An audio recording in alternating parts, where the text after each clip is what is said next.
نحمده ونصلي على رسوله الكريم اما بعد فاعوذ بالله من الشیطان الرجیم بسم اللہ الرحمن الرحیم رب اشرح لي صدری ویسر لي امری واحلل عقدۃ من لسانی یفقهوا قولی۔ السلام علیکم ورحمۃ اللہ وبرکاتہ۔ صراط مستقیم میں آپ سب کو خوش آمدید۔ پچھلے سبق میں اللہ تعالیٰ فرماتے ہیں کہ جب بنی اسرائیل سے کہا گیا تھا کہ اس بستی میں آباد ہو جاؤ، جہاں سے چاہے کھاؤ پیو اور دعا کرتے رہو ہمیں معاف فرما دے، اور دروازے میں سجدہ کرتے ہوئے داخل ہونا تو ہم تمہاری خطائیں معاف کر دیں گے اور اچھے کام کرنے والوں کو اور بھی زیادہ دیں گے۔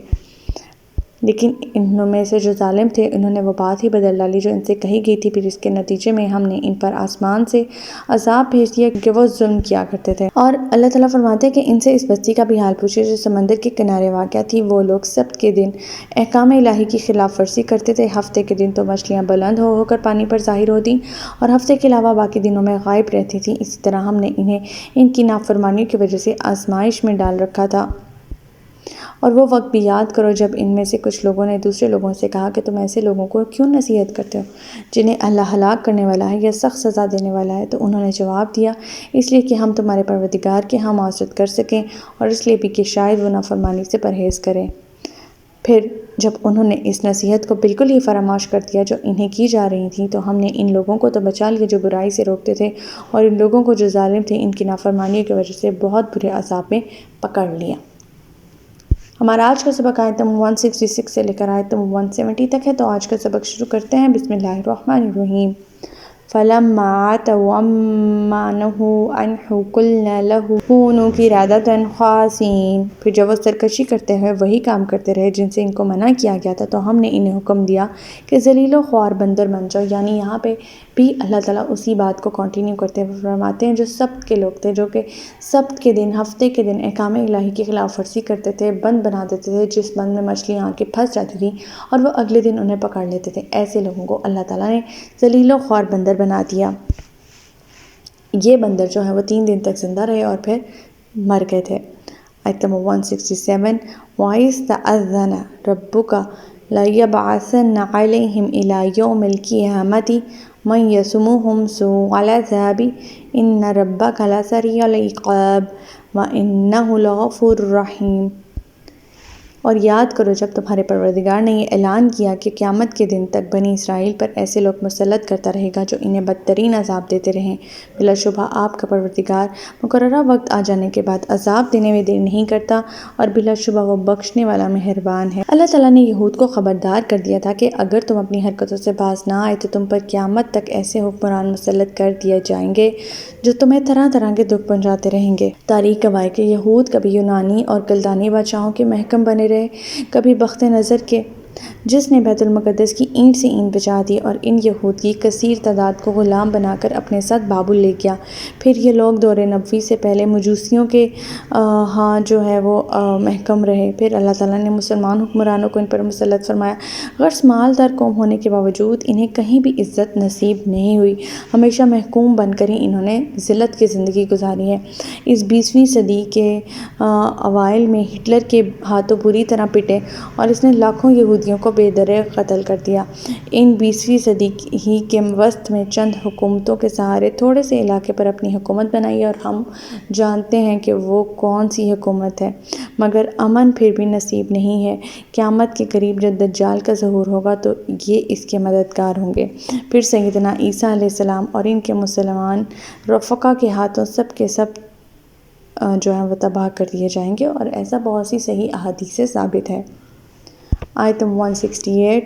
وَقَطَّعْنَاهُمْ فِي الْأَرْضِ أُمَمًا مِّنْهُمُ الصَّالِحُونَ وَمِنْهُمْ دُونَ ذَلِكَ وَبَلَوْنَاهُمْ بِالْحَسَنَاتِ وَالسَّيِّئَاتِ لَعَلَّهُمْ يَرْجِعُونَ۔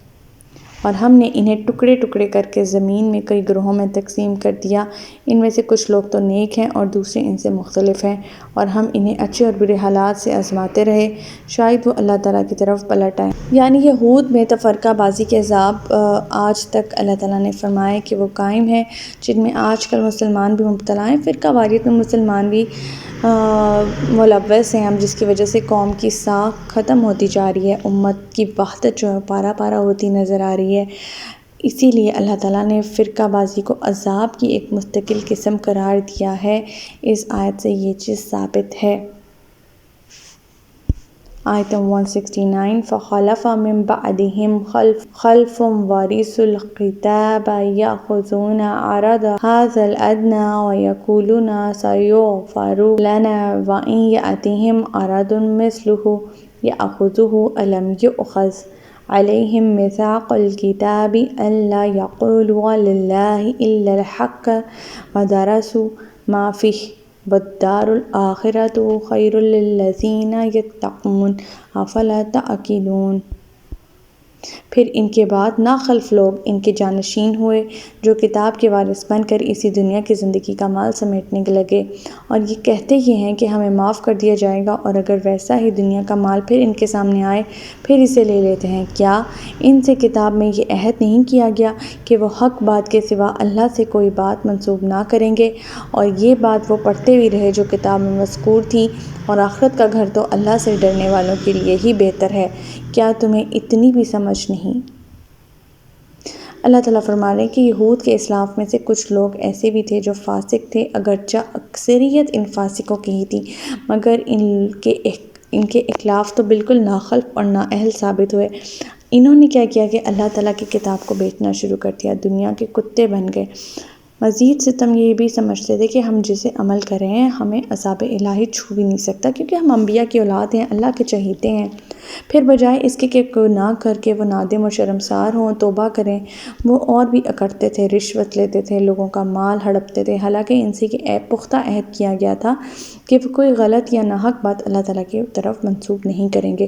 اللہ تعالیٰ فرماتے ہیں کہ وہ کتاب پڑھتے پڑھاتے بھی ہیں، اس کے باوجود انہوں نے اللہ کے ذمہ ایسی باتیں لگا دی ہیں جس کی وجہ سے انہیں اللہ تعالیٰ عذاب الہی سے دوچار کرے گا۔ اللہ تعالیٰ مزید یہاں یہ فرمانے کہ آخرت کا گھر اللہ سے ڈرنے والوں کے لیے بہترین ہے۔ جو لوگ اللہ سے نہیں ڈرتے انہیں عذاب اور دکھ سہنا ہی پڑے گا، دنیا میں بھی اور آخرت میں بھی۔ اللہ تعالیٰ سے ڈرنے والے لوگ بہرحال آخرت کے گھر کو ہی بہتر سمجھتے ہیں اور دنیا کے مقابلے میں آخرت کے گھر کو ترجیح دیتے ہیں۔ اللہ تعالیٰ فرماتے ہیں کہ ایسے لوگوں کی اخروی زندگی اس دنیا سے بہت بہتر ہوگی، کاش کہ یہ بات یہ لوگ سمجھ سکتے۔ آیت 170 والذین یمسکون بالکتاب واقاموا الصلاة انا لنضیع اجر المصلحین۔ اور جو لوگ اللہ کی کتاب کو مضبوطی سے پکڑتے اور نماز قائم کرتے ہیں تو یقیناً ہم ایسے نیک کردار لوگوں کا اجر ضائع نہیں کرتے۔ اب یہاں پہ وہ لوگ جو کہ انصاف پسند ہیں، اللہ کی کتاب کو فالو کرتے ہیں، نماز قائم کرتے ہیں، ایسے ہی لوگ نیک کردار لوگ ہیں اور ایسے لوگوں کا اجر اللہ تعالیٰ ضائع نہیں کرتے۔ اللہ تعالیٰ ہمیں ایسے لوگوں میں شامل کرے۔ تو ہمارا آج کا سبق یہیں تک تھا۔ اللہ تعالیٰ سے دعا ہے کہ اللہ تعالیٰ قرآن پاک کے احکامات پر عمل پیرا ہونے کی توفیق عطا فرمائے۔ اللہ پاک ہدایت دے کہ جس کے بعد گمراہی نہ ہو۔ ربنا لا تزغ قلوبنا بعد إذ هديتنا وهب لنا من لدنك رحمة إنك أنت الوهاب سبحانك اللهم وبحمدك نشهد أن لا إله إلا أنت أستغفرك وأتوب إليك۔ السلام علیکم ورحمۃ اللہ وبرکاتہ۔